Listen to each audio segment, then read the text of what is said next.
Mes chers amis, à tous, bonne année. Une année de progrès intérieur, une année de confiance, d'espoir, de courage, de persévérance. Il en faut dans le monde, il en faut en chacun de nous, pour chacun de nous. Et nous allons commencer cette année ensemble par un sujet merveilleux, un hymne védique consacré au dieu Soma, Seigneur de béatitude et d'immortalité.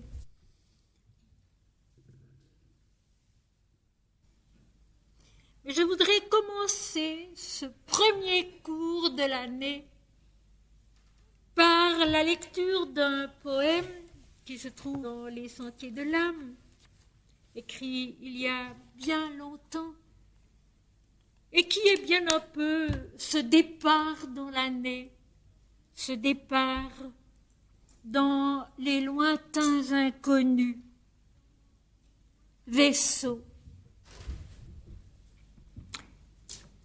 Vaisseau, calme joyau des horizons brûlants, dont la coque d'argent émerge de l'écume comme un blanc nénuphar égaré dans la brume.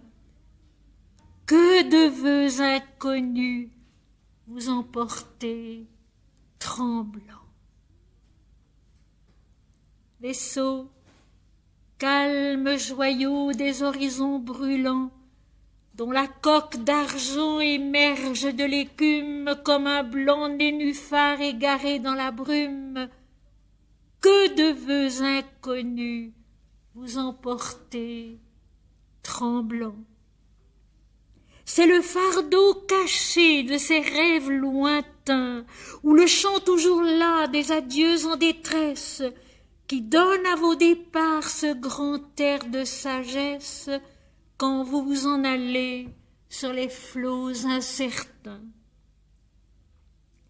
Vos flancs ont éprouvé l'aile de l'univers.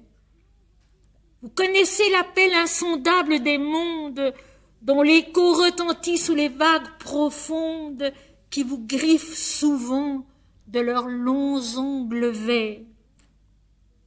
La mer vous enseigna tous les sanglots humains, et vous avez perçu des aurores étranges, où l'espace barré de lumineuses franges ouvrait aux âmes sœurs d'invisibles chemins.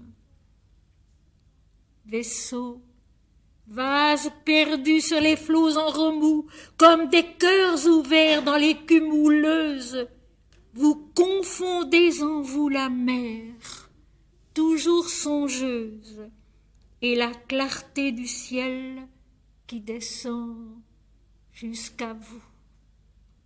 Vaisseaux, vases perdus sur les flots en remous, comme des cœurs ouverts dans l'écume houleuse, vous confondez en vous la mer, toujours songeuse, et la clarté du ciel qui descend jusqu'à vous.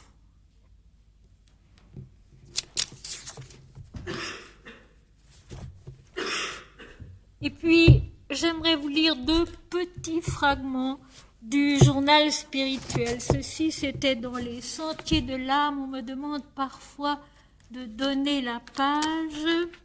C'était dans Les Sentiers de l'âme. Page 68. Page 68. Et ici, c'est dans le journal spirituel, page 175. La méditation est exactement comparable à l'ascension d'une haute montagne. Plus on s'élève, plus la terre se dépouille de sa richesse verdoyante et florale pour aboutir à la nudité de la pierre qui révèle Dieu.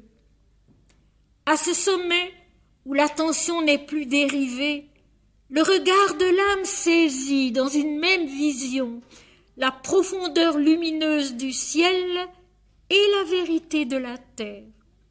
Elle plonge dans l'océan unique de la joie qui la submerge, de la sérénité qui la grandit et de la connaissance qui l'accomplit dans sa réalité suprême.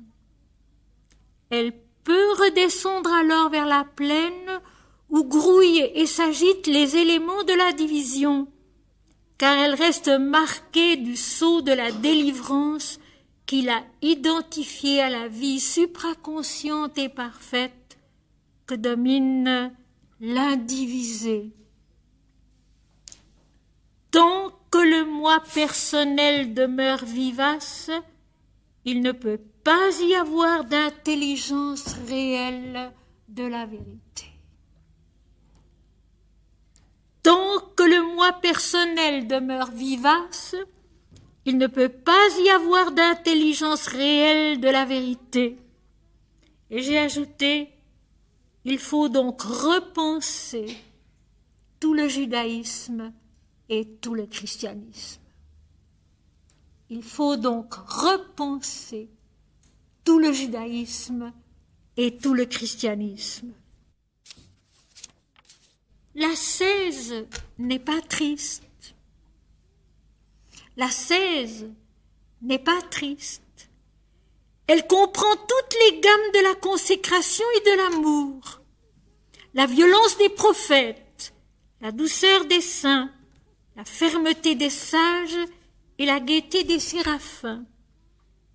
Éprouver Dieu en soi-même, c'est accepter la croissance de l'être dans sa sainteté. Les paroles de celui qui enseigne Dieu doivent posséder le charme fascinant qui attire l'âme, être la nasse bienheureuse où se perd l'intelligence ravie, car elles sont le chant de la lumière qui éveille la vérité dans la conscience de l'homme. C'est exactement ce que sont les hymnes védiques. L'ascèse n'est pas triste. Elle comprend toutes les gammes de la consécration et de l'amour. La violence des prophètes, la douceur des saints, la fermeté des sages et la gaieté des séraphins. Éprouver Dieu en soi-même, c'est accepter la croissance de l'être dans sa sainteté. Les paroles de celui qui enseigne Dieu doivent posséder le charme fascinant qui attire l'âme, être la nasse bienheureuse où se perd l'intelligence ravie, car elles sont le chant de la lumière qui éveille la vérité dans la conscience de l'homme. Et l'on pourrait dire que les hymnes védiques sont les chants de l'âme amoureuse du divin. Les hymnes védiques sont les chants de l'âme amoureuse du divin. Le titre de cette deuxième partie de notre cours, ce semestre, cet hiver, cet automne, c'est la sérénité de l'adoration dans les Védas. La sérénité de l'adoration dans les Védas. Les hymnes védiques, tellement anciens que les pandits de l'Inde affirment qu'ils ont toujours existé, qu'ils sont avant la création, et que à chaque groupe d'hymnes védiques correspondent des Upanishads qui sont des textes védantiques, et le Vedanta, c'est la fin du Veda, la connaissance de l'absolu au-delà, au travers de la connaissance dans un monde créé qui est celle des Védas. Donc, en fait, la connaissance dans l'univers créé, la connaissance védique des dieux et des mondes est coexistante avec la connaissance upanishadique, védantique de l'absolu. Les uns et les autres n'ont pas d'âge, ils sont avant la création du monde, cette articulation divine essentielle de la création où cohabitent, coexistent, co-travaillent le relatif et l'absolu, le monde apparent du divin et de la création et le monde transcendant, invisible de l'absolu qui est la toute lumière de l'esprit. Les deux sont dans la création, dès avant le commencement du monde. Les deux sont en nous. Toute la diversité divine de l'existence manifestée est son unité inaltérable. L'absolu Brahman, l'absolu sacré, l'âme unique qui est tout et qui sont un seul et le même. Dans son commentaire de l'hymne que nous allons lire ensemble pendant ces 3 cours, Sri Aurobindo explique que l'Occident ne parvient pas à comprendre cette coexistence dans la pensée de l'Inde, dans la vie de l'Inde, de cette pluralité divine, de ces aspects tellement nombreux du divin, avec comme arrière-plan, au-dessus, au-delà et aussi en deçà, en dessous de cette unité inaltérable de l'absolu Brahman. Tout est un, tout est Brahman, tout est un seul et même divin, et pourtant, les dieux sont innombrables, ils sont chacun très nettement déterminés, mais ils sont aussi interchangeables. En chacun d'eux, tous existent. En chacun d'eux, l'unité divine se révèle à nous. Je voudrais aussi dire encore ceci. Je ne connais pas d'autres textes sacrés où il ne soit jamais de 100 versets, comme c'est le cas dans les Védas. Le sacrifice dont il est continuellement question dans les Védas n'a absolument rien à voir avec les sacrifices sanglants, les holocaustes d'animaux, d'êtres humains, cette notion tragique, sanglante du sacrifice demandé, semblait-il, à ceux qui le pratiquaient, par l'Éternel Dieu pour assouvir son besoin de pureté parfaite. Dans les Védas, ceci n'existe tout simplement pas. Le mot sacrifice, d'ailleurs, en sanskrit, advarayajna, veut dire le chemin qui doit être divinement parcouru. L'étape qui, nous le verrons, est remplie de difficultés, est remplie d'embûches, est remplie de souffrances, d'une certaine souffrance dont nous parlerons en détail pour la bien comprendre, pour la bien reconnaître, pour la bien dépasser aussi. Mais pas un instant. Il n'est question de 100 versets. Pas un instant, il n'est question de tragédie ou de drame. Et c'est parce que Sri Aurobindo s'est totalement basé sur les Védas qu'il a revécu, réécrit, traduit, commenté, que son yoga aussi a cette caractéristique merveilleuse d'être équilibré, calme. La sérénité de l'adoration dans la connaissance védique, la connaissance des dieux actifs en nous, et dans le monde, toujours. Et voilà au début de cette année, parce que c'est important, une notion sur laquelle je voudrais insister un moment. Nous avons, avant Noël, vécu des temps védiques, des temps importants, où un grand espoir est né à nouveau dans le monde, où une joie qui entrevoyait une certaine liberté retrouvée, une certaine possibilité de croissance retrouvée, est apparue d'une façon brusque, violente, intense, rapide, totale. Dieu était là. Dieu est là.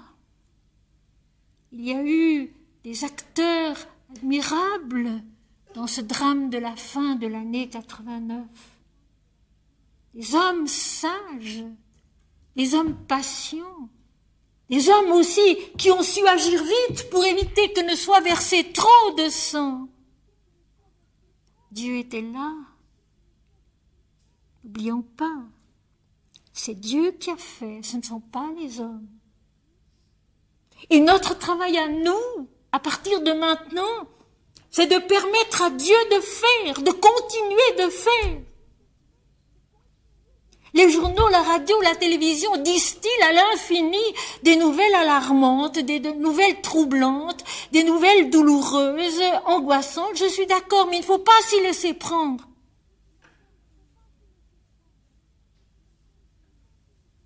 Dieu seul.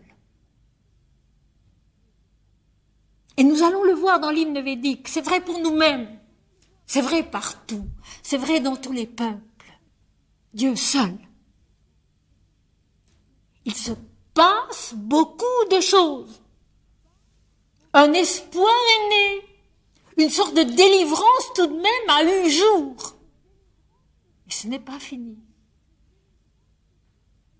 Il faut toute la sagesse védique de la vie pour que cet espoir devienne une réalité concrète, pouvant se vivre dans les années, dans les siècles, dans les millénaires à venir. Il s'agit de beaucoup de choses à remettre à l'endroit, à remettre sur le bon chemin, à rétablir, à réconforter, à consolider. Plus que jamais, la sagesse des hymnes védiques nous est nécessaire pour comprendre la vie, pour comprendre Dieu, pour comprendre la vérité, pour comprendre le chemin à suivre sur la terre.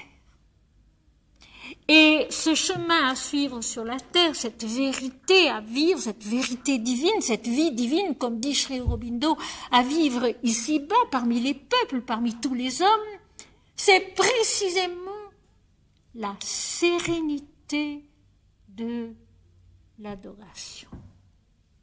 Dans la connaissance spirituelle qui grandit en nous, parce que le sacrifice védique n'est pas autre chose qu'une progression dans la lumière par la lumière, qu'une croissance ininterrompue avec ses hauts et ses bas, car qui dit croissance dit chute aussi.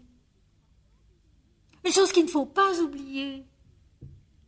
Et quand nous chutons, ça nous arrive à tous. Chez Aurobindo, dans le texte que j'ai apporté là, dont je vous lirai quelques passages cette fois-ci ou la prochaine fois, et qui est un texte inédit qu'il avait adressé à un de ses tout premiers disciples, dit d'une si jolie façon qu'il lui a fallu à lui-même plus de 12 années pour parvenir à tel progrès, à tel accomplissement intérieur. Et il ajoute si joliment, je ne vous reproche pas d'y mettre du temps. Il y faut du temps. Il y faut donc cette patience merveilleuse et inlassable de l'adoration sereine, du culte calme, de la piété tranquille qui sait que pour avancer, pour conquérir une certaine connaissance, il faut beaucoup de travail, beaucoup d'efforts, beaucoup de temps, et ne pas se laisser décourager par ce qui ne peut pas être réussi tout d'un coup en entier. C'est impossible. Lentement, pas à pas, joyeusement, c'est-à-dire divinement. N'oublions pas, le divin est en nous. Nous sommes faits du divin. Nous sommes constitués par le divin, par l'esprit, par la lumière de l'esprit. Pas à pas, jour après jour, avec cette persévérance admirable de la vie qui repart toujours et qui est toujours belle quand elle repart, quand elle se remet en route, malgré nos désespoirs, malgré nos bêtises. Elle repart, elle est belle et en elle, tout est là. La sérénité de l'adoration, c'est la sagesse du sacrifice qui n'est qu'une croissance naturelle, profonde, totale de notre être entier, corps et âme, dans la vérité de l'esprit, dans la lumière divine. Cette lumière divine qui se révèle à nous, nous allons le voir d'une façon si belle dans l'hymne védique, d'une façon si prudente, si mesurée à notre impuissance, mesurée à notre petitesse, à notre faiblesse, pour que rien ne soit faussé, pour que tout reste vrai et que tout reste juste. Dans les hymnes védiques, il y a ce merveilleux équilibre où rien n'est exagéré. Tout est le pas à pas de l'aube qui descend sur la terre et qui peu à peu l'envahit tout entière de sa lumière et de sa vie. Et j'aimerais vous lire les quelques premières phrases que j'ai écrites au début de l'année quand j'ai commencé à préparer cet hymne védique. Il s'agit donc de Soma, Seigneur de béatitude et d'immortalité. C'est un hymne du Rig Veda. Soma, Seigneur de béatitude et d'immortalité. L'adoration est le sommet de la piété. L'adoration est le sommet de la piété. C'est aussi le sommet de l'intelligence, mes amis. Celui qui sait adorer est intelligent. Pas les autres. Pas les autres. Le sommet de l'intelligence aussi, c'est l'adoration. L'adoration est le sommet de la piété, le plus haut niveau de la pensée, sa vastitude et sa limpidité parfaite, l'intelligence pénétrante de sa lumière. Lorsque la prière est devenue contemplation sereine, au-delà de toute idée, de tout désir personnel, alors elle devient la méditation qui pénètre dans la connaissance divine, elle entre dans le Veda où se déploie la révélation insondable des dieux. Les Védas n'ont pas d'âge. Ils sont le commencement sublime de la poésie hindoue, son firmament infini et sa plénitude en même temps. Ils ont toujours existé, disent les pandits. Ils sont nous-mêmes. Notre genèse immémoriale est toujours actuelle.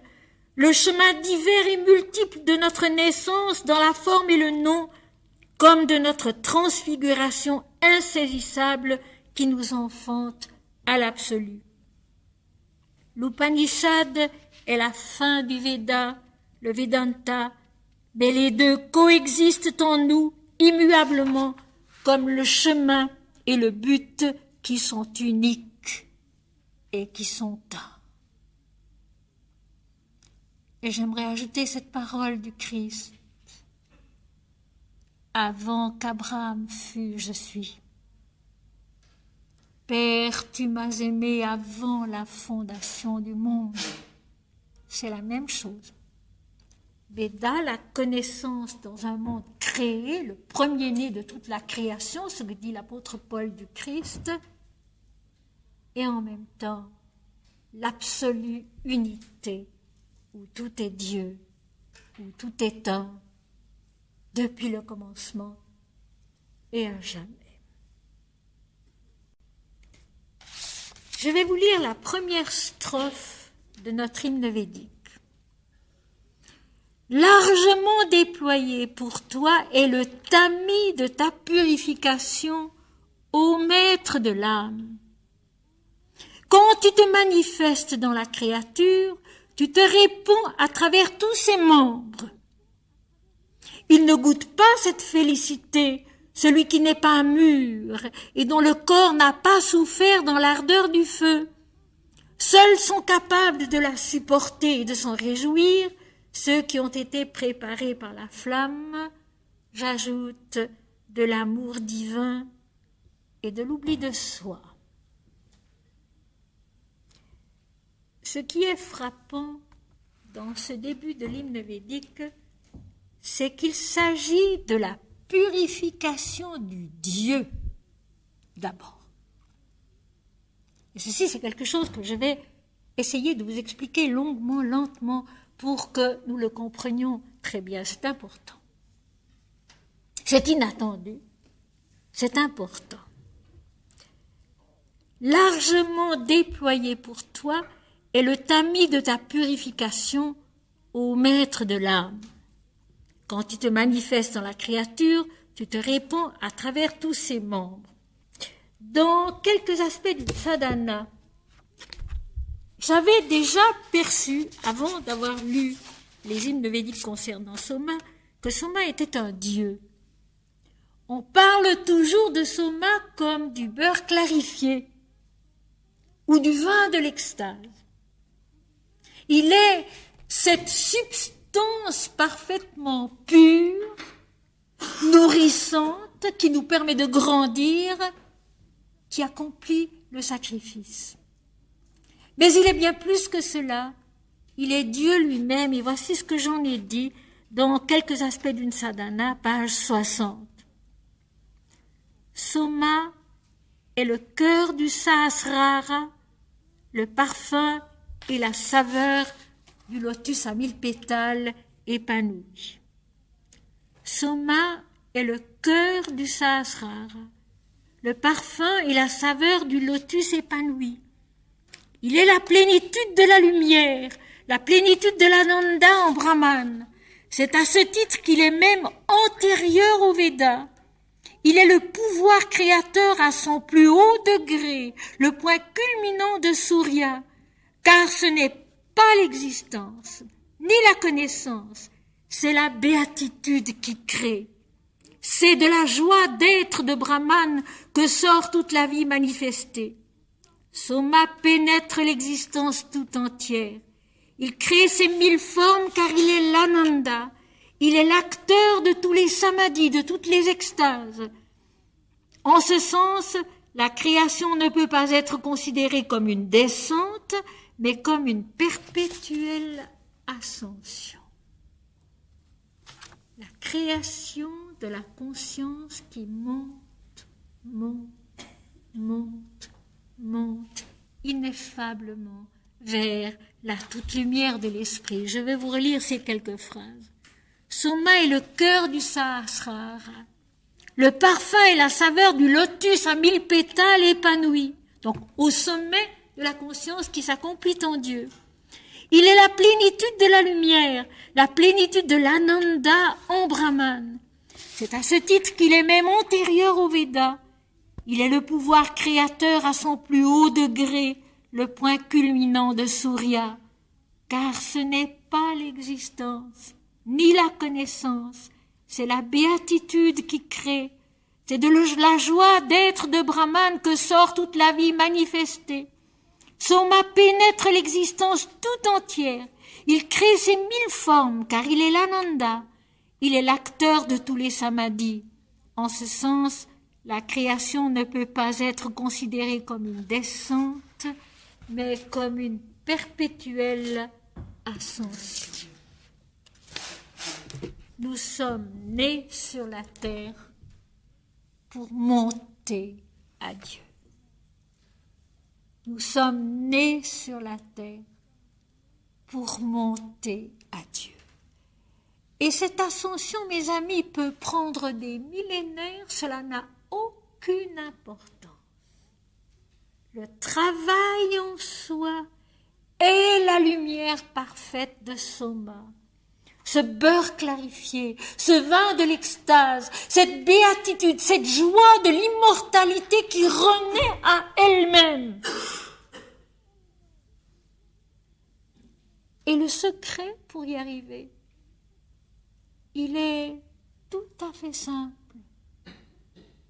Adorer Dieu et s'oublier soi-même. Adorer Dieu et s'oublier soi-même. On est délivré quand on acquiert, et ça nous le verrons avec Sri Aurobindo, on est délivré quand on acquiert cette pureté intérieure du détachement de soi, de l'oubli de soi, de ce don de soi à la vérité qu'on ne connaît pas, au divin qu'on connaît mal, à la sainteté dont on ne sait pas ce qu'elle est.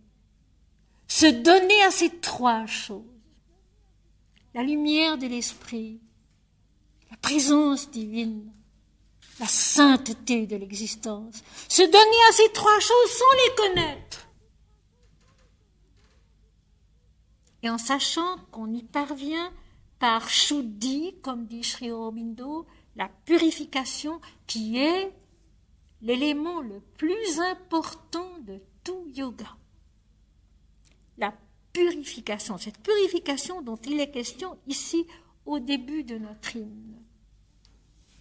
Purification où la pensée de l'homme se détourne de soi-même, de l'intérêt personnel, des désirs, des passions, des angoisses, des souffrances, etc., pour se tourner uniquement vers cette calme adoration de la vérité. En se répétant tout simplement Dieu est. Dieu est tout. Dieu est, Dieu sait, Dieu fait, et non pas moi, et non pas nous. Ce qui ne veut pas dire du tout qu'on va se croiser les bras ou se tourner les pouces, au contraire, on aura plus à faire qu'autrement, on aura plus d'efforts à fournir, plus de travail à accomplir, mais d'une toute autre manière. D'une toute autre manière. Apprendre calmement, mais fermement, à penser Dieu et non pas les hommes. À penser croissance, progression, purification et non pas souffrance, et non pas déception, et non pas échec, et non pas recul. Pensez Dieu. Pensez lumière de l'esprit. Pensez éternel, infini, et non pas personnel, fini. Car l'homme est une chose infime, infime, face à la réalité de la vie. Il n'est qu'un tout petit moment, un tout petit chemin, un tout petit parcours dans l'immensité de la vie qui est connaissance et béatitude indivisiblement. Déjà l'univers magnifique des étoiles, l'univers magnifique de la floraison, de tout ce qui pousse, de tout ce qui grandit, de tout ce qui s'épanouit sous nos yeux, est tellement plus grand que nous, est tellement plus constant que nous, est tellement plus vrai que nous. Le matin, comme ces jours derniers, quand le soleil se lève, et que c'est un instant tellement émouvant que de voir ce soleil rayonnant, lumineux, sortir des brumes roses de la nuit. Chantez Dieu.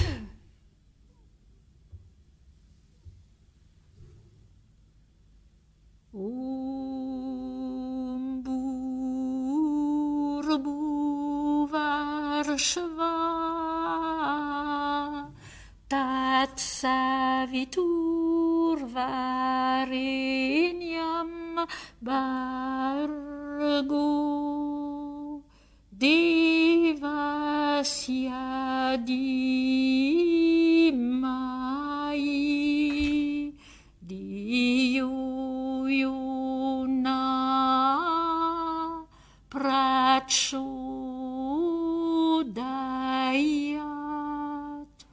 om shanti shanti shanti Hariom Tatsat. Prendre ce petit moment pour s'arrêter, contempler l'astre du jour qui sort de la brume et le saluer comme étant le maître de la vie, le maître de la croissance, de l'illumination, de la connaissance, le maître des Védas. Le maître des Védas. Et se souvenir que c'est grâce au soleil matériel et spirituel que l'existence est et que sa croissance demeure à perpétuité.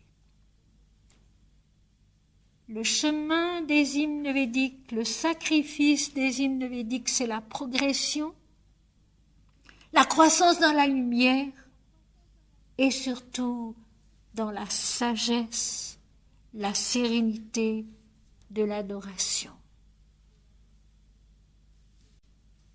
Sri Aurobindo dit lui-même de son propre yoga qui est basé sur les Védas. C'est à partir de ce travail qu'il a fait sur les Védas pour les reconquérir, les reconnaître, les revivre, les transcrire et puis les traduire en anglais qu'il a bâti son yoga intégral. Et il dit l'exaltation de la bhakti du Bengale n'a pas de part dans ce yoga. Il y a une bhakti, il y a un amour de Dieu, mais cette bhakti, cet amour de Dieu est serein. Il est un abandon à l'esprit, il est la sérénité conquise sur soi-même, sur notre âme, sur notre être entier. Nous allons le voir à la fin de la strophe. Soma, le beurre clarifié des Védas, le vin de l'extase, ou aussi le miel, ce miel dont il est tant question dans les Védas et dans la Bible aussi d'ailleurs, ce miel qui n'est pas une image, c'est vrai que la vie de l'esprit est une substance qui nous nourrit, qui nous alimente et nous permet de grandir, c'est vrai. Ce n'est pas une image, c'est un fait. Ce miel de la connaissance, cette lumière de l'esprit qui nous visite et qui nous transforme, qui nous permet de nous nourrir d'elle et de grandir par elle dans la vérité. C'est vrai, Soma est cela.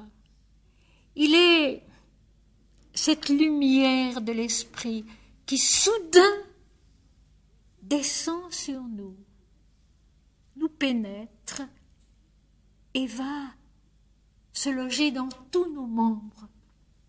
Quand il se manifeste, dit l'hymne védique, lorsqu'il devient sensible à notre vue intérieure, à notre adoration intérieure, à notre consécration intérieure, notre don de soi, tu te répands à travers tous ces membres. C'est vrai. Dans le silence et l'immobilité de la méditation, quand Soma vient, soudain, c'est la lumière, c'est la vie de l'esprit, tout est changé, l'homme naît à autre chose. Mais attention, ce n'est qu'une toute petite chose. Il ne faut pas s'imaginer tout de suite que c'est la fin. Et qu'on a tout connu et qu'on a tout vécu, quitte à tomber après parce qu'on est déçu, les résultats n'étant pas ce qu'on pouvait en attendre et en prévoir. C'est un pas à pas. Et pour cela, je vous ai apporté un petit passage de Sainte Thérèse d'Avila qui explique cela très très bien. Elle dit dans ses relations spirituelles: « D'autres fois, je ne puis demeurer assise, tant est vive l'impétuosité de mon transport.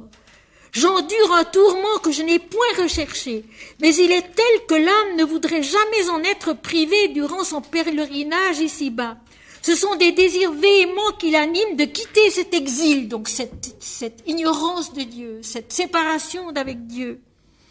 Il semble vivre sans pouvoir guérir son mal.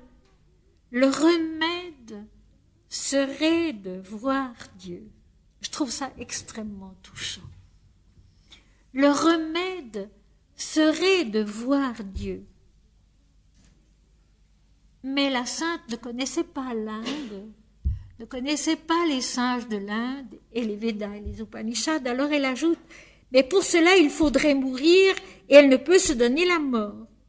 Aussi, elle s'imagine que le monde entier, sauf elle, est dans la consolation et trouve le moyen de supporter les épreuves. Cette pensée l'afflige tellement que le Seigneur doit la soutenir par quelques ravissements où elle trouve une paix complète, une quiétude et une joie profonde, soit en voyant quelque chose de ce qu'elle désire, soit en comprenant certaines vérités. Sans cela, il lui serait impossible, se semble, de surmonter la peine où elle est. » La soif de Dieu. La soif de Dieu. Mais cette soif, mes amis, elle ne peut être étanchée, assouvie, que très lentement et peu à peu, dans beaucoup de patience, beaucoup d'amour, beaucoup de dons de soi, beaucoup d'oubli de soi pendant bien des années. Sri Aurobindo lui-même dit si joliment: « Je ne vous reproche pas d'y mettre du temps. Il m'a fallu à moi-même 12 ans pour arriver à ceci, 4 ans encore pour arriver à cela, etc., etc. »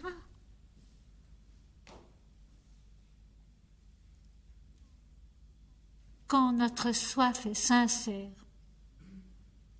Dieu aide. Mais la sainte dit très justement: cette pensée l'afflige tellement que le Seigneur doit la soutenir par quelques ravissements où elle trouve une paix complète, une quiétude, une joie profonde, donc une certitude momentanée, soit en voyant quelque chose de ce qu'elle désire, de ce qu'elle désire savoir, de ce qu'elle désire connaître, soit en comprenant certaines vérités. Et là, c'est quelque chose qui est très bien dit. Ce bonheur sur le chemin du sacrifice, de la progression, de la recherche, de comprendre quelque chose de la vérité. C'est très peu, c'est passager, mais c'est réconfortant infiniment. Et il faut alors avoir la sagesse de se dire: ce n'est pas tout, ce n'est qu'un tout petit peu. Mais c'est ce que je peux comprendre, moi, en ce moment, et que je dois essayer de vivre. Parce que tout est là. Tout est là.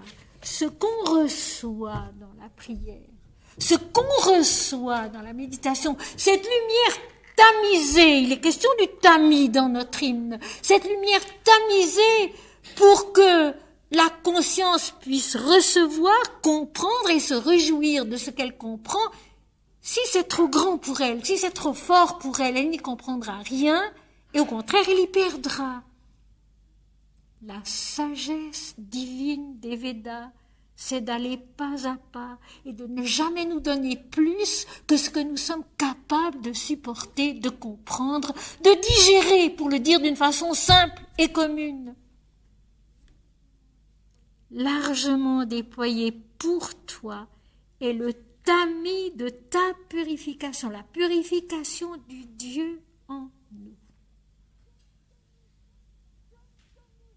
Ce que nous sommes capables de comprendre de Dieu en ce moment précis. Rien de plus que ce que laisse passer ce tamis dont d'ailleurs à la strophe suivante il sera dit qu'il vient du ciel. Quelle prodigieuse sagesse dans cette phrase. Dieu vient à nous tamiser, diminuer, laissant passer juste la lumière, le beurre clarifié, le vin de l'extase, que nous sommes capables de recevoir et de comprendre sans le fausser, sans le déformer. Tout à l'heure, il sera question de maturité. Et j'aimerais dire en passant que, justement, c'est ça le problème. Les religions du monde ne sont pas mûres. Les religions du monde ne sont pas mûres. Elles croient qu'elles le sont, mais elles ne le sont pas.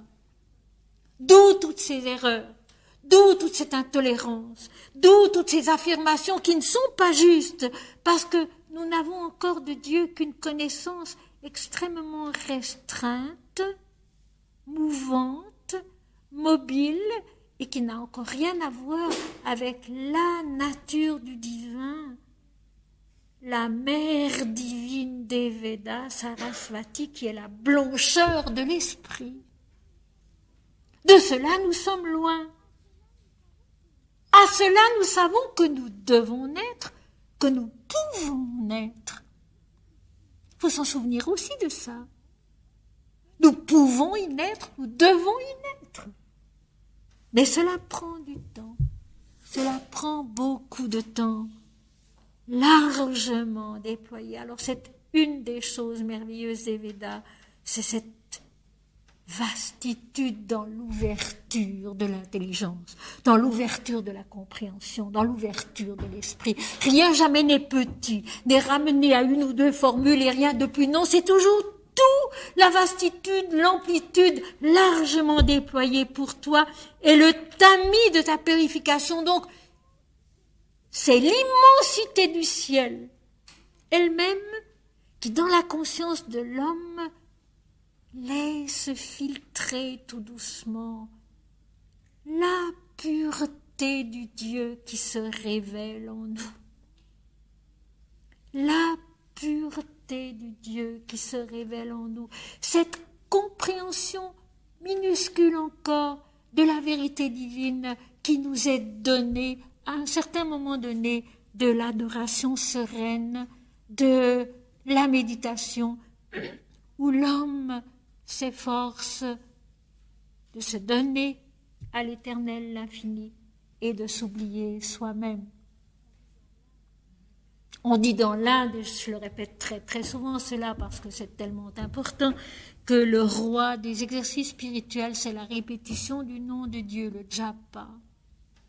Om Shri Ram, Jai Ram, Jai Jai Ram. Om Shri Ram, Jai Ram, Jai Jai Ram.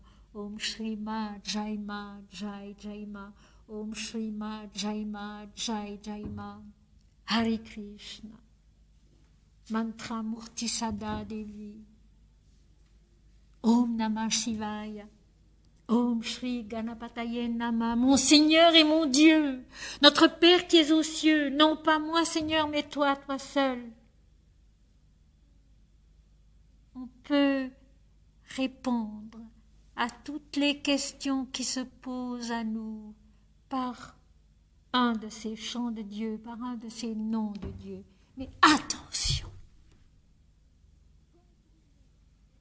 quand pour une raison ou une autre, le japa cesse en nous parce que nous avons des travaux à faire, parce que nous sommes occupés, parce qu'il y a d'autres choses qui nous appellent, qui nous demandent. Rappelons-nous, mes chers amis, que le corollaire du japa, le corollaire du chant de Dieu, c'est de s'efforcer de ne jamais penser à soi, de ne plus jamais penser à soi, Dieu seul. Mon Seigneur et mon Dieu, notre Père qui es aux cieux, Om Shri Ram, Om Shri Ma, Om Namah Shivaya, bien. Ceci nous fait grandir, ceci nous purifie, ceci permet justement à cet ami du ciel de laisser filtrer la pureté du Dieu en nous, du divin en nous. Mais quand nous nous arrêtons de méditer, de chanter Dieu, parce qu'il le faut, ne tombons pas dans le piège du moi-je. S'efforcer vraiment de ne plus jamais penser à soi, c'est pas intéressant. C'est pas intéressant. Et tous les malheurs du monde, et toutes les souffrances du monde qui sévissent sur la terre viennent de ce fameux moi-je, en chacun et en tous. Et comme le dit tellement justement Sri Aurobindo dans sa lettre, si l'homme ne change pas, le monde ne peut pas changer. Voilà pourquoi il faut que l'homme change, pour que le monde puisse naître à sa vérité, renaître à sa béatitude, à son immortalité. Ça ne se fait pas sans nous. Mais nous, donner à Dieu. Mais nous, donner à Dieu. Comme on est, comme on peut. Chacun comme il est. Comme on est, comme on peut. La phrase si belle de la Bhagavad Gita, comme l'homme vient à moi, ainsi je le reçois. Comme on est, comme on peut. J'ai reçu des quantités de lettres terriblement tristes et découragées à la fin de l'année passée, au début de cette année. C'est généralement le cas, le mois de décembre, l'arrivée de l'hiver, les fêtes, les gens seuls, etc. Bon, c'est un mauvais moment à passer. J'ai reçu beaucoup de lettres terriblement tristes, dont l'une vient de quelqu'un que je connais bien, qui est très déprimé. C'est un monsieur très déprimé qui habite en France. Et ce qu'il disait était vrai dans sa lettre. Était juste, il avait bien observé, il avait bien vu. Mais je lui ai répondu, mon cher ami, c'est sûr que c'est vrai. C'est sûr que c'est comme ça. Il y a aussi autre chose. Il faut apprendre à le voir. Il y a aussi autre chose. Il faut apprendre à le voir. En soi-même aussi. Non, pas moi, Seigneur, mais toi seul. Dieu, tu es là, tu es en moi. Tu es même ce qui en moi ne peut jamais être enlevé, ne peut jamais être détruit. Le reste a beaucoup moins d'importance.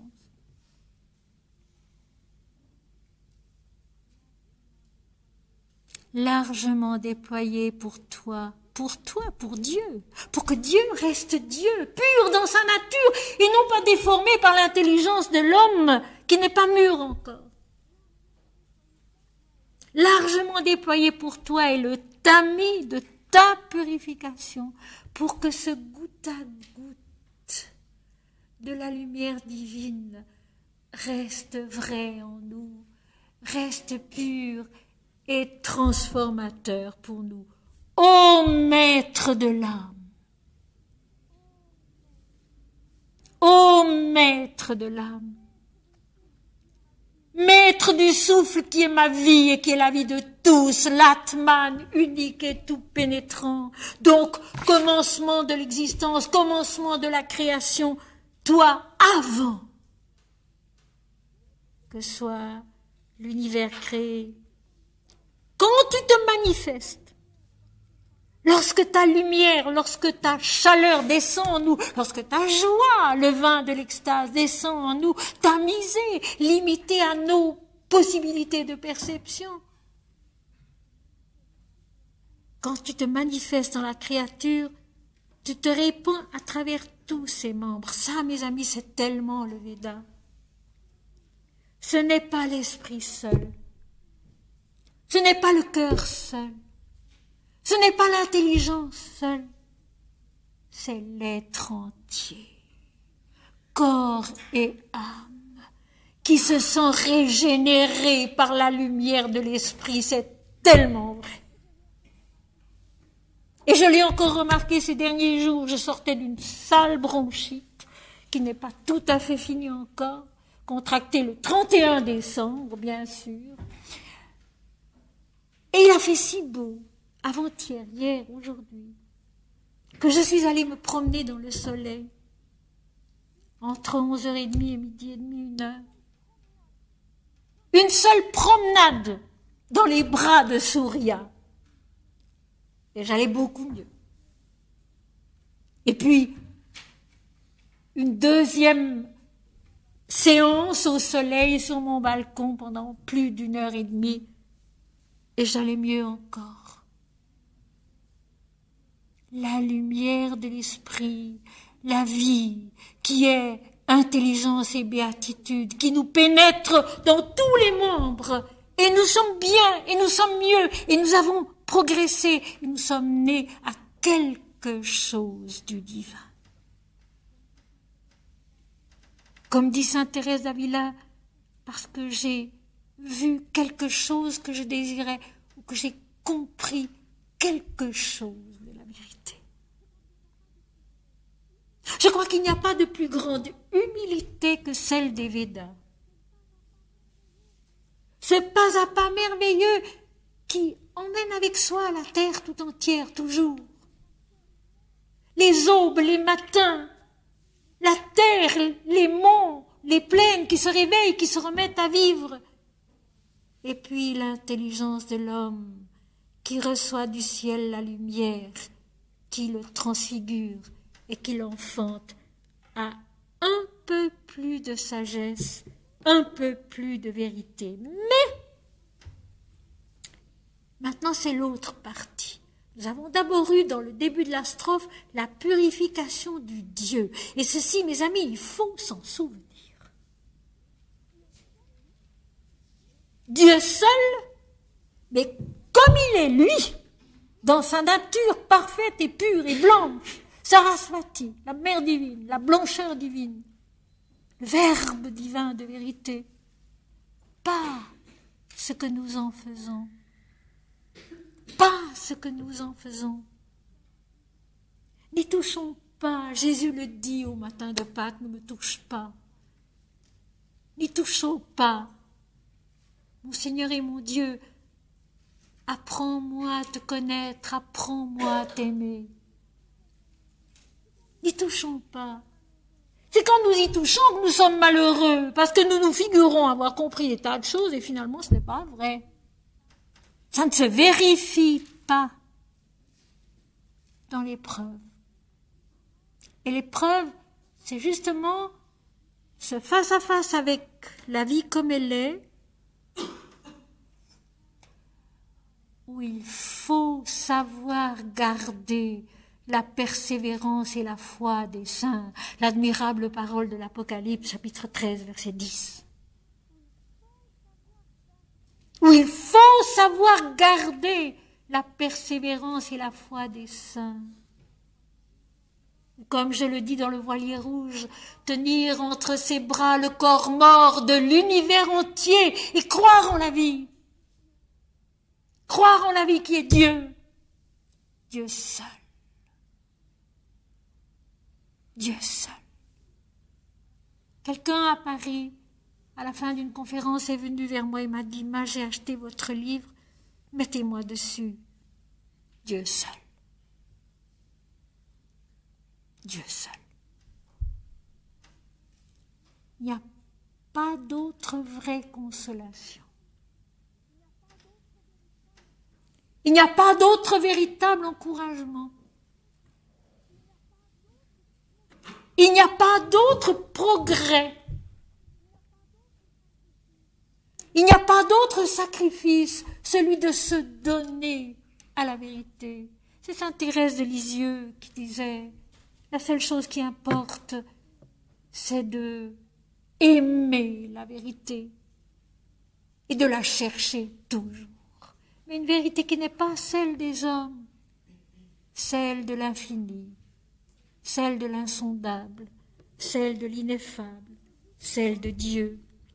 Il ne goûte pas cette félicité celui qui n'est pas mûr et dont le corps n'a pas souffert dans l'ardeur du feu. Alors ici, chez les rishis, dans les hymnes védiques, cette épreuve du feu, c'est le feu purificateur du divin, le feu purificateur de la lumière de l'esprit. Ce n'est pas autre chose. Il ne s'agit pas d'une torture, il ne s'agit pas d'une autre souffrance que celle qu'on éprouve au fond de soi lorsqu'on a soif de grandir et qu'on ne sait parfois pas comment. Je crois qu'il faut quand même se dire ceci de temps en temps. On a soif de grandir, on fait tout ce qu'on peut pour grandir, mais au fond, on ne sait pas bien comment. On lit des textes, on écoute des conférences, on chante des mantras, mais on ne sait pas bien comment grandir en Dieu. Et on ne sait surtout pas très bien comment juger de cette croissance, de cette progression en nous. Alors, il faut se rappeler que nous n'avons pas à en juger, que ce n'est pas nous qui accomplissons notre sadhana, notre discipline spirituelle, que c'est Dieu en nous. Et que la vérité, c'est la confiance. La confiance en la vie divine à l'intérieur de nous et dans le monde. La confiance en la croissance divine dans le monde et à l'intérieur de nous. C'est ça la persévérance et la foi des saints. Croire que Dieu est là, que Dieu est tout et que Dieu fait, malgré toutes les apparences, malgré tous les obstacles, en nous-mêmes et dans le monde, car en nous-mêmes ils sont aussi importants et aussi grands que dans le monde, croyez-moi. Ce n'est pas pire dans les pays de l'Est, ou en Iran, ou en Chine, ou ailleurs qu'en nous-mêmes. C'est en nous que c'est grave. Et c'est là qu'il faut triompher. Qu'il faut progresser en sagesse, en stature et en grâce devant Dieu et devant les hommes. Selon l'Évangile, selon saint Luc. Grandir, croître en Dieu, en chantant Dieu, acquérir cette maturité qui n'est pas autre chose qu'une maîtrise de soi paisible, je répète. Les Védas, ce n'est pas une religion, pas du tout. C'est une sagesse, c'est une pensée, c'est une intelligence qui grandit en nous. Et nous avons à conquérir cette maîtrise de soi calme, qui est la maturité de l'esprit. Et on obtient cette maîtrise de soi calme en répétant beaucoup, non pas moi Seigneur, mais toi, toi seul. Non pas moi Seigneur, mais toi, toi seul. Moi je ne sais pas. Moi je ne peux pas. Moi je ne suis pas. C'est toi qui es. C'est toi qui sais. C'est toi qui fais. C'est toi qui peux. Et alors, il vient en nous cette sagesse, cette maturité, qui est le détachement de soi, qui est de devenir capable de voir partout et toujours le plus vaste, le plus grand, le plus bienfaisant, le plus lumineux, et non pas le plus étroit, le plus petit, le plus douloureux, le plus difficile, non. grandir, entrer dans la vastitude qui est la vérité, entrer dans la toute lumière qui est la conscience bienheureuse de l'Esprit Saint. Il ne goûte pas cette félicité celui qui n'est pas mûr. Et la maturité, le fait d'être adulte, mes amis, c'est de ne plus penser à soi. C'est d'oublier le moi-je et de le remplacer par Dieu seul. La seule maturité qui soit, c'est l'oubli de soi et la consécration totale de soi à l'Éternel Dieu. La fin de l'Apocalypse fera de vous des sacrificateurs pour Dieu au siècle des siècles. C'est ça. C'est notre nature, notre vérité, c'est notre devenir. Celui qui n'est pas mûr et dont le corps n'a pas souffert dans l'ardeur du feu, dont l'être entier n'a pas été purifié par cette soif ardente, lumineuse, fervente, totale de naître à la vérité, de connaître la vérité. Seuls sont capables de la supporter et de s'en réjouir ceux qui ont été préparés par la flamme de l'amour divin et de l'oubli de soi, la fameuse flamme dans les Védas qui est le dieu Agni, le feu de l'adoration. Donc il y a dans cette première strophe de notre hymne védique, Soma, Seigneur de délices et d'immortalité, Seigneur de béatitude et d'immortalité, d'une part, cet ami qui naît dans le ciel de notre esprit et qui ne laisse passer que la lumière, que la force, que la vérité que nous sommes capables de percevoir, de comprendre et d'assumer sans les fausser.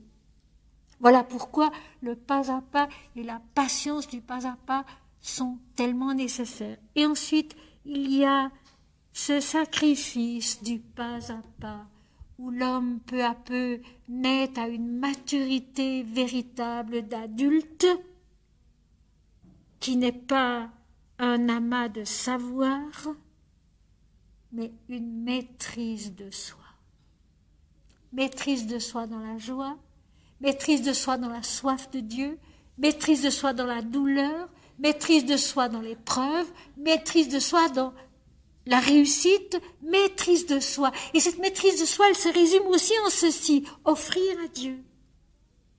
Le chapitre 3 de la Bhagavad Gita, toute action, toute pensée, tout sentiment doit être offert, devenir en nous une offrande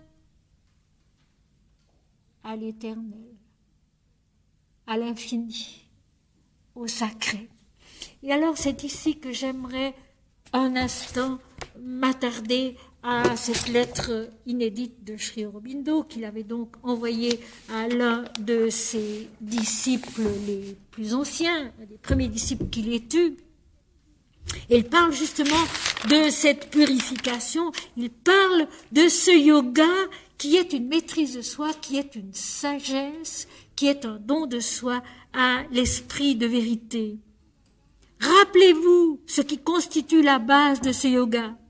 Il ne se fonde pas sur l'émotivité exacerbée. Il possède bien un amour divin, une bhakti, mais d'un genre différent. Il se fonde sur la sérénité, samatha, et atma samartana, c'est-à-dire l'abandon à l'esprit. Il se fonde sur la sérénité et sur l'abandon à l'esprit. Voilà 2 points. 2 points dont il faut se souvenir. En toutes circonstances, intérieures ou extérieures, en toute difficulté, en toute réussite, en toute joie, en tout échec, savoir garder un esprit serein qui offre toute chose à l'infini, à l'éternel. Où est toute la réalité des choses et pas simplement limité à notre joie personnelle du moment, à notre déception personnelle du moment. Toujours au fond revenir à cette notion, non pas moi, mais toi, Seigneur. Il se fonde sur la sérénité et sur l'abandon à l'esprit. Se taire, chanter Dieu et attendre que la lumière se fasse, que le tamis céleste laisse passer en nous un peu de la lumière divine, un peu de la substance divine, de la clarté de l'esprit qui va nous nourrir, nous permettre de grandir et de naître à une compréhension plus haute, plus vaste. Parce qu'au fond, c'est ça. Naître à une compréhension plus haute, plus vaste, plus calme, par conséquent, plus heureuse. C'est l'obéissance à la volonté divine, non l'affirmation de notre volonté propre qui est le tout premier mantra. Je répète parce que c'est très important. C'est l'obéissance à la volonté divine, non pas moi Seigneur, mais toi seul. Que ta volonté soit faite et non la mienne. Que ta volonté soit faite sur la terre comme au ciel. C'est l'obéissance à la volonté divine, non l'affirmation de notre volonté propre qui est le tout premier mantra. Mon Seigneur et mon Dieu, notre Père qui est aux cieux, non pas moi Seigneur, mais toi seul. Maintenant écoutez bien la suite. Comment affirmer plus violemment sa volonté propre qu'en exigeant immédiatement le résultat désiré, qu'il soit extérieur ou intérieur, et non au moment voulu par Dieu? Je répète parce que c'est très important.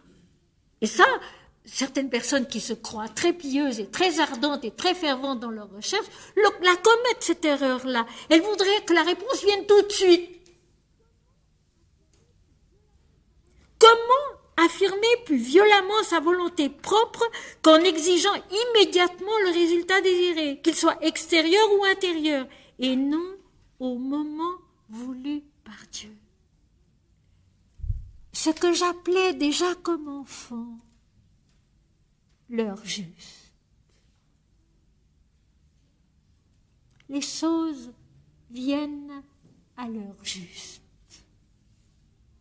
Quand il est l'heure selon Dieu, quand c'est le moment, quand nous sommes prêts aussi à les recevoir et à les vivre sans les déformer, sans les fausser. L'abandon divin ne peut être total tant qu'il y a une quelconque révolte ou impatience véhémente en nous. Ça, il faut s'en souvenir. C'est important. L'abandon au divin ne peut être total tant qu'il y a une quelconque révolte ou impatience véhémente en nous. Révolte et impatience sont toujours signes qu'une partie de l'être ou que quelque chose en lui n'est pas soumis à Dieu, ne s'est pas donné à Dieu, mais voudrait au contraire que Dieu fasse tout pour lui obéir. C'est merveilleux. C'est tellement juste et c'est merveilleux. Je relis. Révolte et impatience sont toujours signes qu'une partie de l'être ou que quelque chose en lui n'est pas soumis à Dieu, ne s'est pas donné à Dieu, mais voudrait au contraire que Dieu fasse tout pour lui obéir. Révolte et impatience peuvent entrer et entreront dans le cœur ou dans l'énergie de l'homme lorsque celui-ci est encore sujet à l'imperfection et à l'impureté, c'est-à-dire à l'égoïsme et à l'orgueil. L'Inde si simplement le dit dans ses textes, ô toi qui es sans égoïsme et sans orgueil, ô toi qui es parfait dans ta piété, c'est-à-dire sans égoïsme et sans orgueil. Audacieux, oui. Audacieux, oui. Persévérant, oui. Tenace, oui. Mais sans égoïsme et sans orgueil. Aimer Dieu pour Dieu et non pas pour soi-même. Aimer les autres pour eux et non pas pour soi-même. Aimer la vie pour la vie et non pas pour soi-même. Sans égoïsme et sans orgueil. Mais c'est alors le rôle de la volonté et de la foi en votre intelligence divine de rejeter cette impatience et cette révolte, cette impureté, et non d'agir par eux. Ça, c'est très important, nous l'avons vu tout au long de l'Apocalypse, et la phrase suivante est en somme la répétition d'un passage de l'Apocalypse. C'est alors le rôle de la volonté et de la foi, donc de notre mental supérieur. Le rôle de notre mental supérieur, de la volonté et de la foi, de votre intelligence divine, de les rejeter et non d'agir par eux. Savoir dire non, c'est ça la maturité, c'est ça la maîtrise de soi. Se dire à soi-même non, non, non, non, ce n'est pas juste, ce n'est pas juste, ce n'est pas conforme à Dieu, ce n'est pas conforme à la joie divine, ce n'est pas conforme à la lumière de l'esprit. Si la volonté consent, approuve et donne son appui donc à la révolte, à l'impatience, au désir, si la volonté consent, approuve et donne son appui, cela veut dire que vous êtes du côté de l'ennemi intérieur. Si vous voulez progresser rapidement, la première condition est de ne pas procéder ainsi. Et là, nous retrouvons au fond exactement le dragon du chapitre 13 de l'Apocalypse. Le dragon, le mental, qui donne son autorité à la bête, à l'inconscient et au subconscient. La volonté qui n'est pas du côté de l'ami mais de l'ennemi, qui consent à l'impatience, à la révolte, au chagrin, etc., etc., au lieu d'employer la volonté, la foi de notre intelligence supérieure, de notre intelligence divine, pour rejeter ce qui est négatif, ce qui est faux. La première condition est de ne pas procéder ainsi, car à chaque fois l'ennemi se trouve renforcé et la purification choudie et retardée. C'est une leçon difficile, mais il faut que vous l'appreniez. Je ne vous reproche pas d'y mettre du temps. Pour ma part, j'ai mis 12 bonnes années pour l'apprendre complètement. Et quand le principe m'en fut familier, cela me prit encore plus de 4 ans pour maîtriser ma nature inférieure dans ce domaine. Mais vous avez l'avantage de mon expérience et de mon aide. Vous pourrez y arriver plus rapidement si vous êtes avec moi consciemment, totalement, en ne collaborant pas avec l'ennemi désir.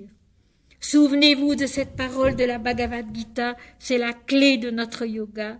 Donc, triompher des réactions centrées sur l'ego, triompher de l'attachement au moi-je. Sri Aurobindo a ouvert un chemin, comme le Bouddha a ouvert un chemin, comme le Christ a ouvert un chemin. Il nous est dès lors possible de le suivre, ce chemin, peut-être plus facilement parce qu'il a déjà été suivi, parce qu'il a déjà été tracé et vécu une fois, mais il s'agit quand même de le vivre. Et ce n'est ni facile, ni rapide. Juste encore ceci. Shuddhi, la purification, est la partie la plus difficile de tout yoga. Tout le reste lui est subordonné. Cela conquis, l'essentiel a été conquis. La base étant sûre, le reste devient relativement facile à édifier. La purification Shuddhi est la partie la plus difficile de tout yoga. Tout le reste lui est subordonné. Cela conquis, l'essentiel a été conquis. La base étant sûre, le reste devient relativement facile à édifier. Cette base, tout simplement ce que je ne cesse pas de répéter. Non pas moi, Seigneur, mais toi, toi seul. Non pas moi, Seigneur, mais toi, toi seul. Avec beaucoup d'amour pour le but à atteindre. Avec beaucoup d'amour pour le but à atteindre. Je vais simplement maintenant relire la première strophe avant de terminer cette première leçon. L'hymne védique en comporte 5. Nous en verrons 2 la prochaine fois et 2 en mars. Largement déployé pour toi, donc pour Dieu, est le tamis de ta purification, ô maître de l'âme, pour que ta descente en nous reste vraie, reste conforme à ta nature, reste parfaitement pure. Quand tu te manifestes, quand tu apparais, quand tu descends dans la conscience de l'homme, dans la créature, tu te répands à travers tous ses membres. C'est l'être entier qui est nourri, transformé, et qui par conséquent peut grandir en esprit et en vérité. Il ne goûte pas cette félicité, celui qui n'est pas mûr, celui qui n'a pas acquis une certaine maîtrise de soi-même, un certain oubli de soi, d'abandon de soi à Dieu, et dont le corps n'a pas souffert dans l'ardeur du feu de l'adoration. Seuls sont capables de la supporter, de s'en réjouir, ceux qui ont été préparés par la flamme de l'amour divin et de l'oubli de soi. Voilà pour cette toute première leçon de l'année.